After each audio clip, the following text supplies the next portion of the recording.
GMB Posts are one of the most powerful things that you can do if you know how to do them right. Search, social, and mobile. These are the agents of change. Welcome to the weekly podcast where we unravel the mysteries behind digital marketing so that you can succeed and grow your business. And now, your host, Rich Brooks. Welcome, everybody, to another episode of the Agents of Change podcast. This is the podcast for you if you're looking to reach more of your ideal customers through search, social, and mobile marketing.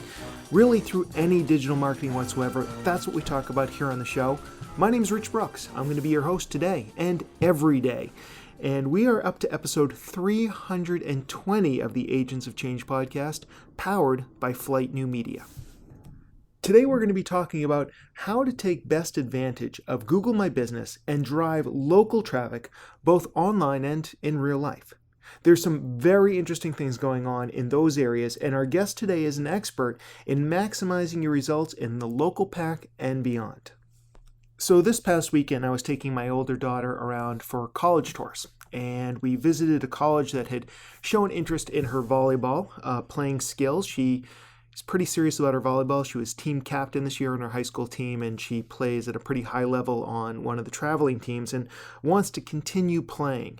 So she's looking for schools that she could play D3 volleyball for and are academically challenging. And we were at one of those schools this weekend. Now, I'm not going to say what school this is because I don't want to hurt anybody's feelings, nor do I want to damage her chances of getting into any specific school. But one of the things I noticed as we met with different students and professors and the coaches, people seemed to be apologizing for a lot of what was going on at the school. And over time, hearing that kind of tone really left me personally, I won't say with a bad taste in my mouth, but I wanted to grab them by the lapels, the collective lapels, and say, don't apologize. Like, for example, it's a small school. And they talked about the fact that, because of the small size, you don't get this or you don't get that. And it really felt like they were apologizing for the fact that they had a small student body. Now, for some people, that could be a real drawback, but for other people, a small school could be exactly what they were looking for, but they seemed apologetic about it. And then at another instance, they were talking about the department that my daughter's interested in, and by chance, the person we were speaking to was actually moving on to a different university next year. And then he also mentioned that a recent person who was in that department had left and then started apologizing and say, it's not because of the school. It's just, and it felt again like he was apologizing. So it again just made me question this. And it's like, why are you positioning this as something you should apologize for? Maybe this is a strength. Maybe students and professors go on to great things after going on to this school. Or maybe that professors that are well known and well respected around the nation often start at this particular school or start to grow in the school, and you have great advantages because of that. The reason I bring this up is because I see this time and time again with different businesses that either we work with or I just see out in the wild.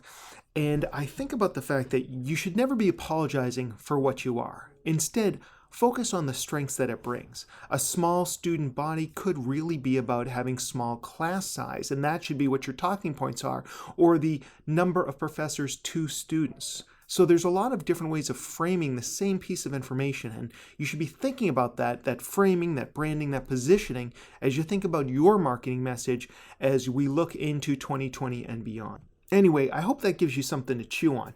And if you ever need help on your own messaging or branding or positioning, I love talking about that sort of stuff about other businesses. So hit me up through our website or any of the social media channels. I'm easy to find. I'm The Rich Brooks. But if that's something you want to kind of talk about, I'd love to talk to you about it. So just reach out.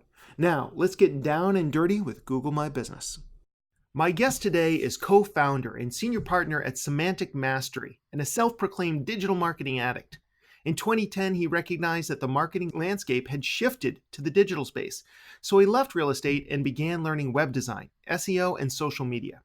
He realized his passion for online marketing and built his consulting business, Big Bamboo Marketing, into a total digital marketing solution for small businesses. He also founded Semantic Mastery, an online SEO and semantic web training and education site. He regularly holds private and group training sessions to educate marketers on achieving results through online marketing activities, as well as best practices for succeeding with the semantic web.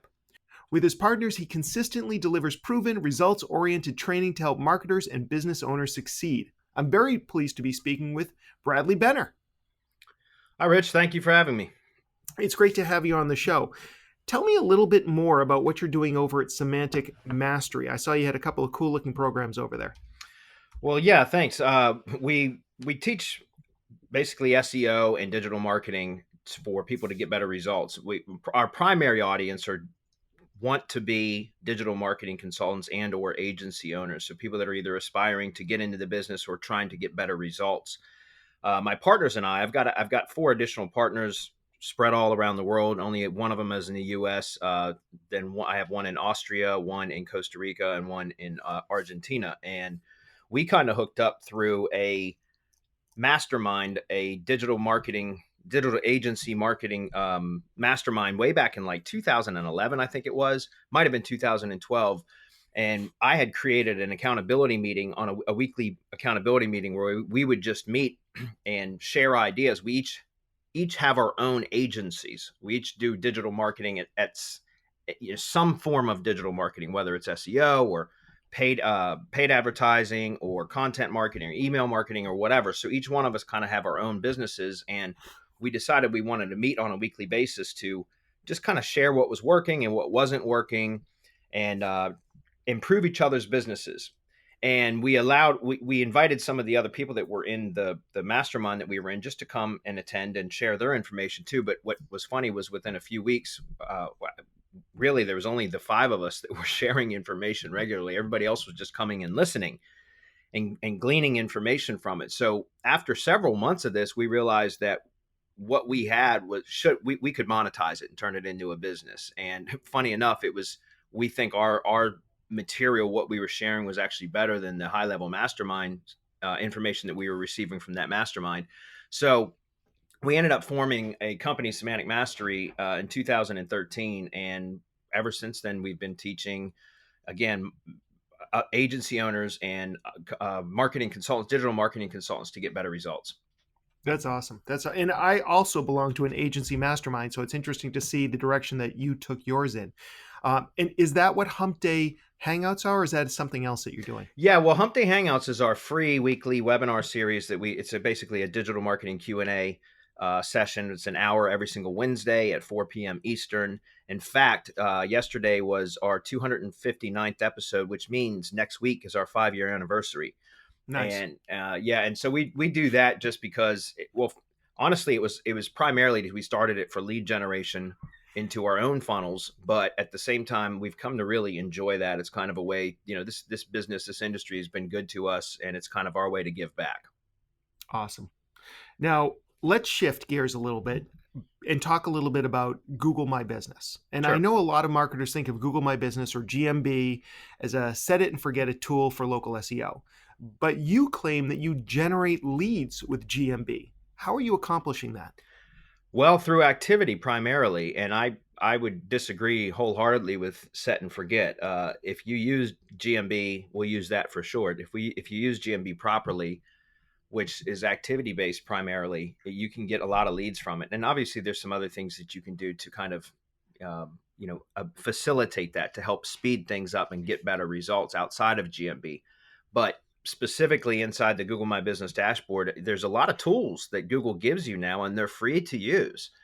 And the mistake that I see most businesses, again, I still own my own agency, and so I do a lot of SEO for clients, and I notice that most clients that I onboard, so new clients, they have not fully fleshed out their Google My Business profile. And that's one of the first things that you can do. Why not go in and optimize all of the different sections that are available and use the tools that Google gives you for free? Yeah, that makes a lot of sense. So what are some of the ones that you are using right now that kind of fall into that activity category?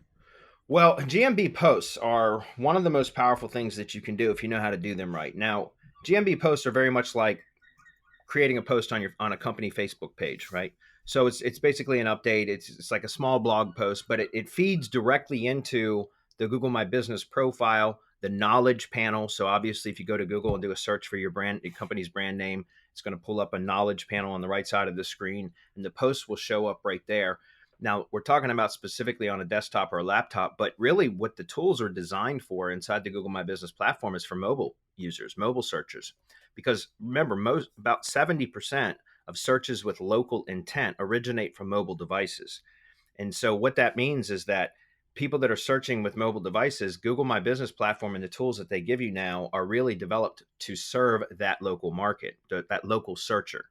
And so Google My Business posts are very, very powerful because if you do them correctly and consistently, then a Google My Business a GMB post will be served for a search query, right? So it will show to the user, to the Google searcher, and what happens is it ends up taking up a lot of the screen, and it's very, very powerful.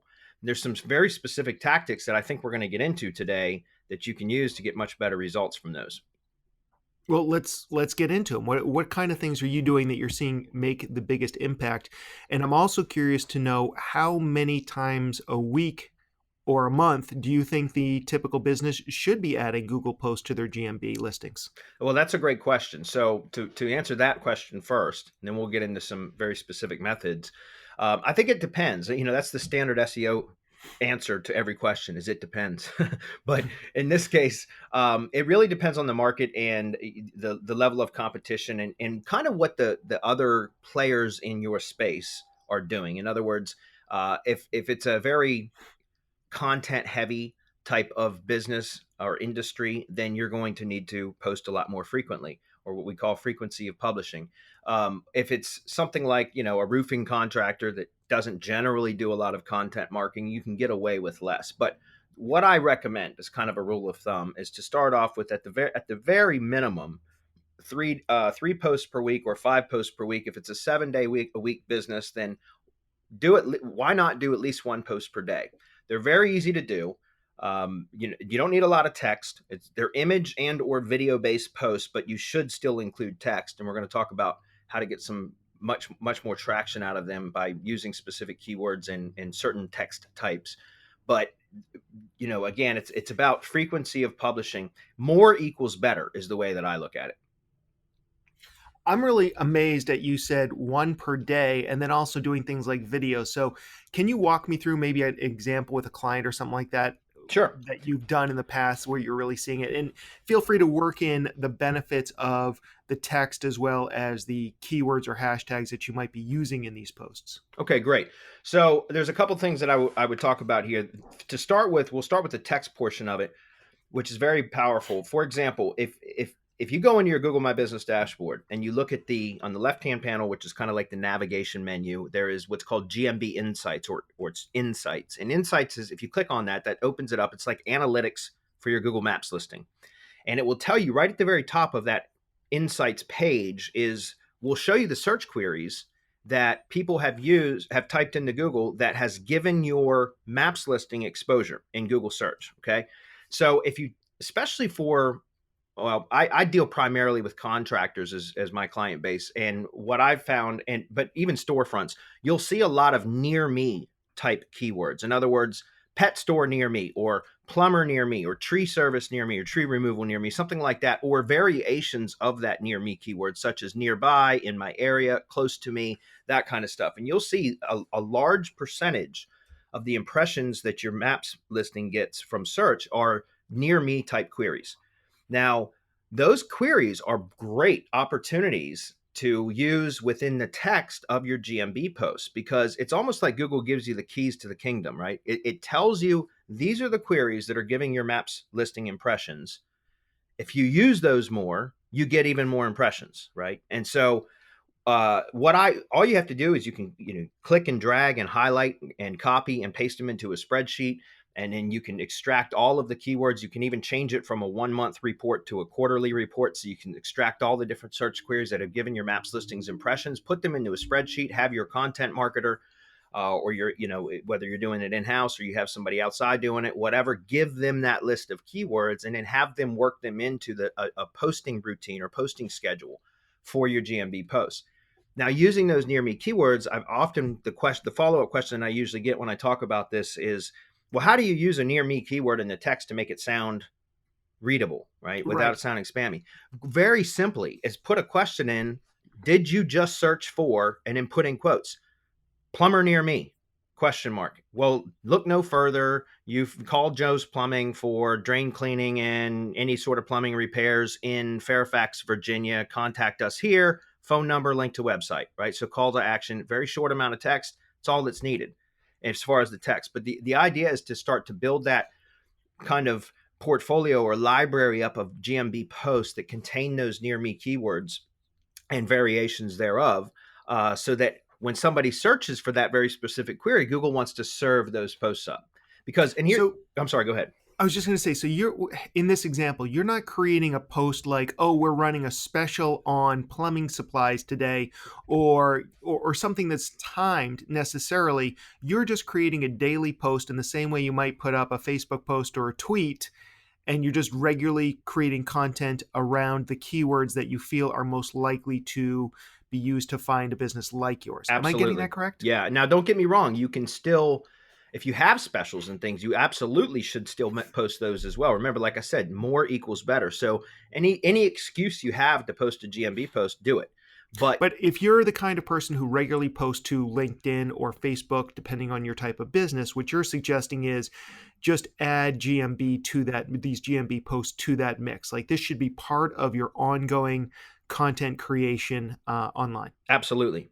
As well as also if you're posting blog posts to your money site or your primary website, there every time you post a blog post, take a snippet, even if it's just the first paragraph of that blog post, create a GMB post out of it and link back to that blog post URL. Because whenever you create a GMB post, there's the option to create a call to action button, and the button is can be book or learn more. There's different call to action text, button text that you can select, and then you can place a link in there. So now you're getting a direct link from a Google domain back to your primary money site or whatever it is you want to direct traffic to. It's very, very good for SEO. Well, and now I'm realizing I got to talk to John in my office because I'm publishing 2 podcasts a week between Agents of Change and Fast Forward Maine. And that's 2 good pieces of content because really, although they're under different brands, they are all part of Flight New Media. Absolutely. There's no reason you shouldn't be linking back to those through GMBs. Very cool. Any other tips around posts? Yeah. Okay. So we just talked about near me keywords. Let me give you another great opportunity for GMB posts that works very, very well. And then we'll talk about images and geotagging images because that's very, very powerful as well. Frequently asked questions. So if you know the if you should probably have a really good idea of the questions that your customers ask you on a regular basis as a business owner. You should probably have those somewhere listed either on your website or at least have your sales staff and that kind of stuff have those so that they know how to answer those questions. Well, those are great opportunities for GMB posts, right? To post the question, the frequently asked question, as well as the answer, even if it's just a short version of it that can link back to a website where it gives more of a full answer, or to a call to action to call us today and we'll help you, whatever the case may be. My point is, those are very good posts as well, because more and more people are using Google search and voice search, right, to actually speak in questions, whole questions, as opposed to just short little search queries. And those are very, very good way to, especially for mobile devices, right? Because right in the Google search bar field, there's that little microphone icon. So a lot of people are just tapping the microphone icon and then speaking their question right directly into Google search. And if you have those questions and answers as GMB posts, that will get served to them, especially if they're in close proximity to your business when they do the search. Does that make sense? It does. And I also know that there's a section where people can ask and answer questions within your post. I thought that was actually the direction you were going with the frequently asked questions. How much attention should we be paying to that section of our GMB listing? Well, and it depends on different industries. Some industries don't have that. Different industries have different functions or features available within GMB. Some are common across all of them. But again, any tools that Google gives you within the GMB dashboard, I would recommend you utilize them. And here's why.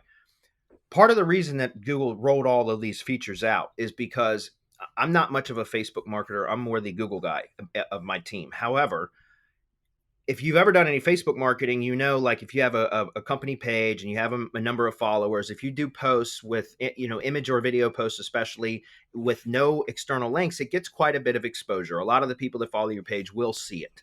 But if the moment you put an external link into a Facebook post, Facebook severely restricts its exposure. And that's because Facebook doesn't want people clicking an external link and taking them off of their platform, because then they can't serve them more ads, right? So, and that's logical. Well, Google, think about what Google always has been. Google has always been an index of external links. So people would go to Google, search for, they'd see ads, but they would search for something, they would see ads, but if they clicked the link, it would take them off of Google. So Google couldn't serve them any more ads, at least not in Google search. They could do it via ads on Google, on websites. But the GMB tools were really developed because now Google can serve or satisfy the local query, the local search right within the Google dash or the Google platform, the Google ecosystem. So that people can get their answers or contact the business directly from within Google without ever leaving the ecosystem. Does that make sense? It makes a lot of sense. And Google does definitely seem to reward people who are using more of the Google ecosystem, Absolutely. as you mentioned it. Absolutely. Before we get, I'm sorry, keep going. Well, I did want to mention very briefly about one of the most powerful things that you can do, especially as a service area business. Now, service area businesses are businesses that serve the customers at the customer location. So think about contractors, for example. That's primarily what I work with. The other type of business is what we call a storefront business, which is where customers come to the business location. So for service area businesses, one of the biggest issues with GMBs within the last year, almost year and a half now, is that it's highly proximity based. So in other words, if your physical location is in whatever city, let's just use Culpeper, Virginia, which is where I currently live. If my physical business location, I'm a service area business, and my physical location is in Culpeper, and an adjacent town, an adjacent city, let's say Warrenton, Virginia, we'll just use that as an example. If somebody's in Warrenton and they're searching for, plumber in Culpeper, a plumber near me or something like that, they're not likely going to see my business listing, my maps listing, because Google's going to serve them plumbing listings that are near Warrenton where they're located when they do the search, if that makes sense. So it's proximity based, but you can overcome that. It takes time and consistent effort to do it, but this is how you do it. With photos, the photos that you upload to the post, and it can be videos as well, if they're geotagged. So the next question is always, well, what's a geotagged photo? How do you do that? Well, if you're taking photos from a cell phone, a mobile device that have GPS enabled, and who doesn't have GPS enabled anymore, then the GPS data is imprinted in the metadata of the image, right? Or the video. So it shows the geo coordinates. It's called EXIF data. And all of that stuff gets embedded in the metadata of that image. So here's a very simple tip that works incredibly well to overcome that proximity issue with GMBs and start getting exposure in Google Maps for a broader area. And what I do with a lot of my clients, again, most of my clients are contractors. So for example, we'll use plumbers again for an example. A plumbing company that has multiple technicians that go out and service a broad 3 or 4 county area, for example. What I've trained my clients to do is have their technicians, their plumbing technicians, or whoever it may be, when they're out in the field and they go to a job site, is just grab their cell phone and take a snapshot, a photo of the job that they're doing, a before and an after, or just one image, it doesn't matter, or a short video saying, hey, this is John with Joe's Plumbing. I'm out in Fairfax, Virginia, doing repairing a faulty water heater. If you have any questions or if you need any plumbing services, contact Joe's Plumbing Service. Then you upload that photo as a GMB post. There's an app, a GMB app that can be installed on iOS, Apple phones or Android phones. And it's super simple for that technician, an employee, a staff member to upload a photo or to create a GMB post directly from their phone. Very quickly upload that photo that's geotagged or the video, put in a little bit of text with a call to action, include the keywords. If looking for drain cleaning in Fairfax, Virginia, or water heater repair, Fairfax, Virginia, contact Joe's Plumbing, phone number, link, and then hit post, publish. And from there, what happens is over time, you can start to what we call expanding the centroid of that GMB to where you can start getting exposure because you're training the Google bot to recognize that there is a broader, larger service area so that you can overcome that proximity issue. That makes a lot of sense. I'm almost envisioning basically an old school map on the side of the wall, and every time you do a job, you put a tack in there. Pin, yeah. Yeah, to train Google to say this really is our service industry. Absolutely. Very cool. Before you and I got on the call today, before we started recording today, you mentioned to me that you're finding a lot of success in offline marketing and its impact on local SEO. Tell me a little bit more about that. Yeah, so this is something that's crazy. For years, I thought that offline marketing was a dying thing, because, and actually, I think for a period of time it was, because everything was shifting online. But it seems like Google, over the last year and a half, 2 years, in an effort to combat spammers, traditional SEO tactics, has started to put a lot more emphasis on branding and brand weight. There was actually a patent that Google released way back in like 2010, I think it was. It was called the site weight patent. That was its nickname. And what it talked about was, if there are two sites that were equally optimized, which I know is hard to do, but let's, in theory, if there was In theory. two sites that were equally optimized, had the same level of SEO, all that kind of stuff, if one of the sites had more what they call navigational search queries, which is somebody going to Google and searching for the brand name, or going to Google and searching for the domain name, or brand plus phone number, brand plus contact, brand plus hours, brand plus location. Those are all types of navigational search queries. And then finding the business and clicking through, that's what's called a very heavily weighted click. It gives the site more weight. So that site will always outrank the other one that doesn't have as many navigational search queries. And I've known about this as a tactic for years. And we used to be able to spam that by using, in other words, we used to be able to manipulate that by like hiring micro task workers and having them go do brand searches and finding the website and clicking through.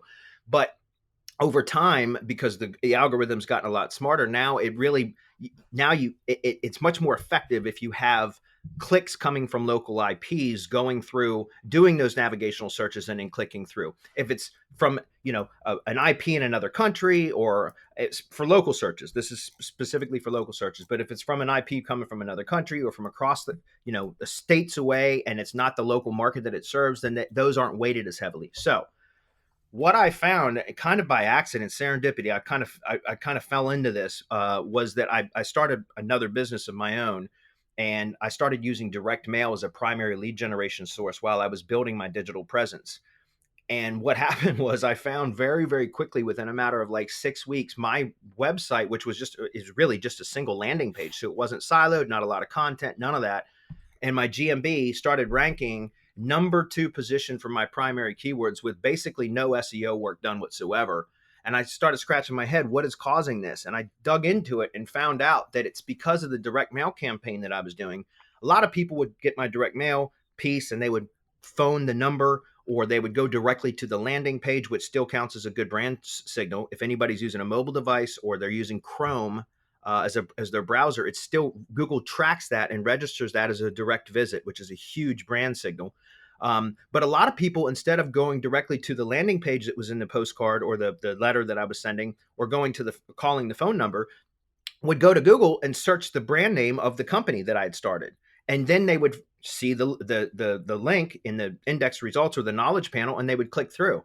And so even though I had done next to no SEO work whatsoever, I noticed that I was ranking within a matter of just weeks with a brand new business, number 2 position for my primary keyword. So I started implementing this for some of my clients as well, and we're seeing the exact same kind of results across the board. And it's absolutely incredible. So the reason I bring this up is because, even though I've been a digital marketer for years, I used to say, why would anybody do direct mail and like all that kind of stuff? I've found that I've come full circle, and doing things like direct mail or services like ringless voicemail, which all you have to do is expose somebody to the brand name.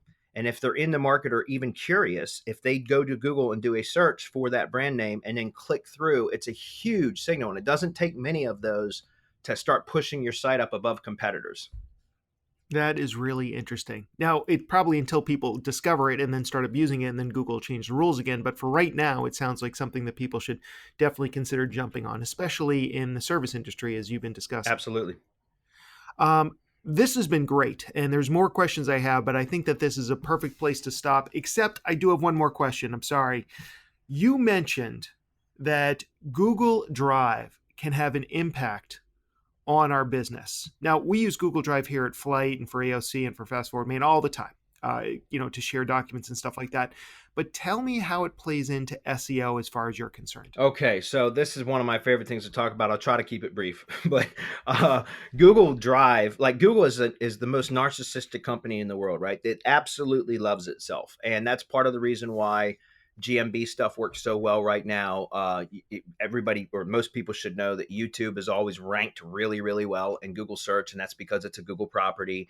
So we discovered about in 2015 and it's crazy because it's still working today. We discovered that Google Drive, you can create file folders and files and what we call theme mirroring. So for example, whatever your website, however you've got the architecture or the structure of your website, you've usually got categories, you've got content within them, whether they're service-based or product-based categories, whatever the case is.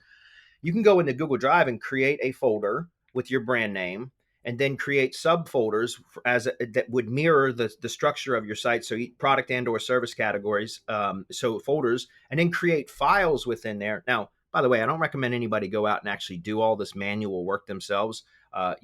We actually have a done for you service for that. I'm not trying to pitch anybody here, but I'm just saying it's very time consuming, but it's super effective to create these files now that are optimized for the keywords within, that you're trying to promote on your site.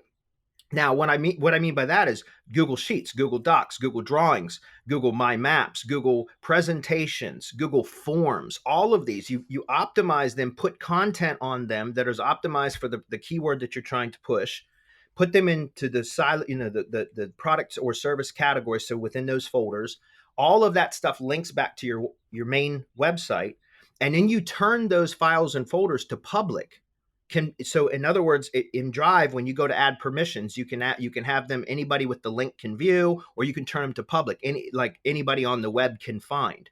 So you set them to public, and now they become indexable files and folders. And what happens is, because it's a Google property, essentially we call it an SEO shield.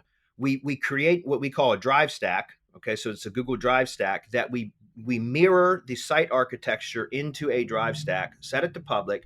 We have all of the files pointing back to their corresponding posts and or pages on the website. We turn them to public, and then you can use that for like external link building. Anybody that has done any SEO for any period of time knows, especially now, it's very dangerous to go out and do link building to your website unless you're getting really natural, what they call white hat links. I don't really think there's white and black hats, but white hat links. In this case, you can still use kind of older SEO tactics directly to the Google Drive stack files and folders, because it's a Google property and Google will never punish itself. At least it hasn't as of yet. And so it just works really well to push relevancy and authority from a Google domain back to your primary assets, digital assets. And it works incredibly well, including your GMB or your primary website. And it helps to rank them using Google's own properties. It's incredibly powerful. Do you worry at all about quote unquote duplicate content? Are you having to create absolutely brand new content, or No. can it be very similar to what you're already putting on your web You pages? can copy the content directly from the pages that you're mirroring into the Drive files and use that. And it's because it's Google property. Honestly, we have never had any issue with that whatsoever. Duplicate content really is only a thing when it's on the same website. If you have two pages on the website with the same content, then it lowers the quality score and you can be hit with what's called a panda penalty. But if you have, like, for example, duplicate content, if that was really a thing across multiple domains, then why would press releases would never be effective, right? Because you publish a press release, it gets picked up by and published by hundreds of other media outlets, and it's the same press release, but it's not a negative thing. Does that make sense? Absolutely. Bradley, this has been very illuminating, and I'm sure everybody who's been listening is taking notes, unless they're driving. Don't do that. But for people who want to learn more, where can we send them? Well, we've got two things for your audience. The first would be kind of a welcome page where you can go, opt in for a bunch of freebies that we'll give you. That's at semanticmastery.com/agents of change, all one word. And again, that's just, we got a bunch of goodies there if you opt in. The other thing is what we mentioned at the beginning. Thank you for that, which is Hump Day Hangouts. That's our weekly webinar Q&A series that we do on Wednesdays at 4 p.m. Eastern. Next week is our 260th episode, which means 5 years. So we absolutely love doing that. You can come post your questions at any time. You don't have to be there live. You can post your questions ahead of time. We'll answer them during the webinar, and you can always catch the answers in the replay on our YouTube channel. And you can post your questions and see the live webinar page right at semanticmastery.com/HD questions, which stands for Hump Day Questions. Awesome. Bradley, thank you so much for coming on the show today. You had a lot of excellent information to share, and I appreciate your time. Thank you, Rich. I really enjoyed it. Now, that was a lot of great content, and a lot of it was on the technical side. So maybe you're wishing that you could read everything that Bradley shared with us. Well, you can't, because we do a full transcript of every single episode, and you can find that at theagentsofchange.com/320. theagentsofchange.com/320 for the full transcript, as well as all the links that Bradley shared with us. Now, it's probably too early to start talking about the holidays. It definitely is. In fact, if I see anything about the holidays this early before Thanksgiving, it just drives me crazy. But it's never too early to start thinking about gift giving. And what is a better gift for the marketers or business owners on your list than the Lead Machine, the Small Business Guide to Digital Marketing? Available at an Amazon near you. You can just go to Amazon, look up the Lead Machine, look up me, The Rich Brooks. This is the book that I wrote based on 20 plus years of working with companies on their digital marketing. It is a fun and easy read, I've been told. I thought it was. That was my goal there. But you're going to learn a lot on how to develop your own digital marketing plan. So, or give one to a friend, so, as a gift, and then they can grow their business, and it'll be fantastic for everybody. So again, you can find that on Amazon, and hope you enjoy it. It does make for a good stocking stuffer if you have a very wide and book-shaped stocking. So that's something to keep in mind too. We've got a lot more great content coming your way, so make sure you're subscribed to the Agents of Change podcast, and we'll continue to deliver content that's going to help you grow your business. That wraps up another Agents of Change podcast. Join us next week for another auditory adventure where we tackle search, social, and mobile marketing.